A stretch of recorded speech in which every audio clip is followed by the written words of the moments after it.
حضرت جنید بغدادی دجلہ کے کنارے جا نکلے اور آپ کے شاگرد بھی تھے آپ کے ساتھ، تو وہاں بہلول ملے۔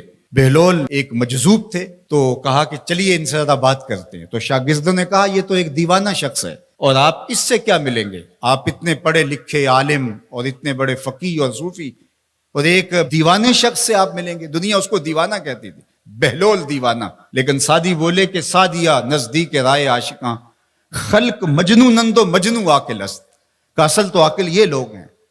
تو خیر حضرت جنید بغدادی گئے اور بہلول کو سلام کیا، کہا کہ آپ کون ہیں؟ تو کہا میں جنید بغدادی ہوں۔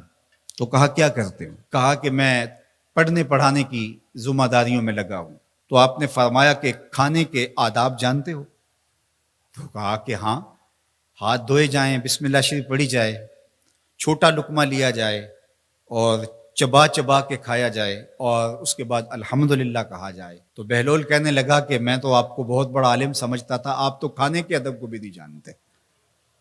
اور اپنا کپڑا اٹھایا، جھاڑا اور ایک جانب چل دیے۔ شاگردوں نے کہا ہم نے آپ کو کہا تھا کہ اس شخص کے پیچھے جانے کا کیا فائدہ، یہ تو دیوانہ شخص ہے۔ تو کہا نہیں میں اس کے پیچھے چلتا ہوں۔ پھر آپ اس کے پیچھے بھاگے۔ تو پھر بہلول نے پلٹ کے دیکھا، کہا کہ کون ہو؟ کہا کہ میں جنید ہوں، آپ کو ملنے آیا ہوں۔ تو آپ نے پھر ایک سوال کیا، گفتگو لمبی ہو جائے۔ تیسری مرتبہ بھی جب وہ اپنا دامن چاڑ کے گزرے تو پھر آپ آگے بڑھے۔ انہوں نے پوچھا کون ہو؟ انہوں نے کہا کہ میں ایک عام سا شخص ہوں، تو آپ کے پاس جو ہے وہ سیکھنے آیا ہوں۔ تو کہا کہ میں نے تم سے پوچھا تھا کہ کھانے کے آداب کیا ہیں، تو تم نے یہ بتایا تھا۔ کہا جی میں نے تو یہی پڑھا ہے اور میں نے یہی بتایا ہے۔ تو کہا کھانے کا سب سے پہلا ادب یہ ہے کہ لقمہ حلال کا ہو، باقی لقمے چھوٹے چھوٹے توڑ کے کھائے یا چبا چبا کے کھائے یا جو ہے وہ پانی پہلے پیے یا بعد میں پیے، کہا یہ باتیں بات کی ہے۔ سب سے پہلا ادب کھانے کا یہ ہے کہ لقمہ طیب ہو، لقمہ طاہر ہو، لقمہ پاکیزہ ہو۔ اللہ اکبر۔ تو ہمارے رب نے ہمیں پاکیزہ رزق کھانے کی تلقین فرمائی ہے۔ تو اللہ کے محبوب علیہ السلام نے اس شخص کا ذکر کیا جو لمبا سفر کر کے آیا اور وہ کعبۃ اللہ کے سامنے کھڑا، وہ اللہ تعالیٰ جل شانہ کو پکارتا ہے اور کیا کہتا ہے، یا رب یا رب۔ اشعث اغبر، اس کے بال بکھرے ہوئے ہیں اور اس کا لباس پھٹا ہوا ہے، پراگندہ سی حالت ہے، اور اللہ کے گھر کے سامنے کھڑا ہے، لمبے لمبے ہاتھ کر کے دعا مانگ رہا ہے، یا رب اے میرے اللہ، اے میرے اللہ۔ لیکن فرمایا وَمَطْعَمُهُ حَرَامٌ وَمَشْرَبُهُ حَرَامٌ وَمَلْبَسُهُ حَرَامٌ وَغُذِّيَ بِالْحَرَامِ فَأَنَّىٰ يُسْتَجَابُ لِذَٰلِكَ۔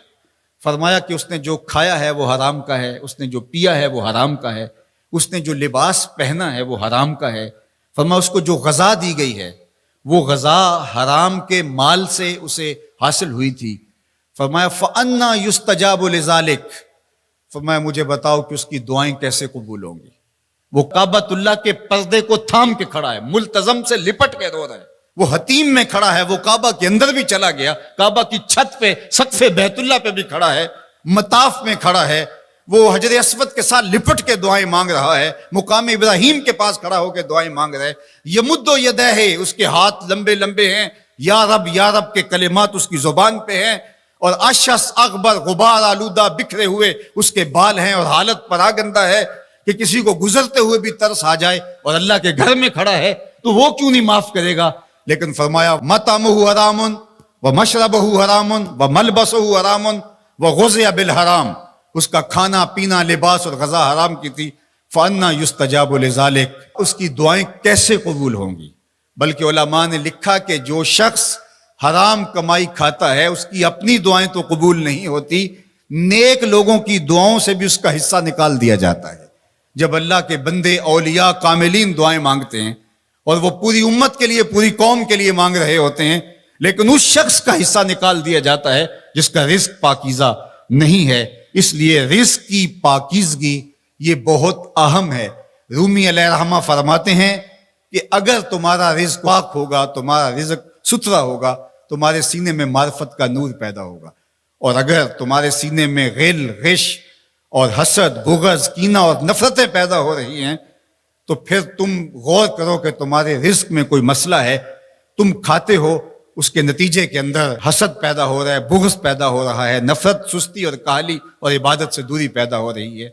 جو رزق حلال ہے وہ عبادت کے لیے تقویت پیدا کرتا ہے، وہ تمہیں سچائی کی زندگی گزارنے کی طرف راغب کرتا ہے۔ تو اہم ترین چیز جو ہے وہ رزق کی پاکیزگی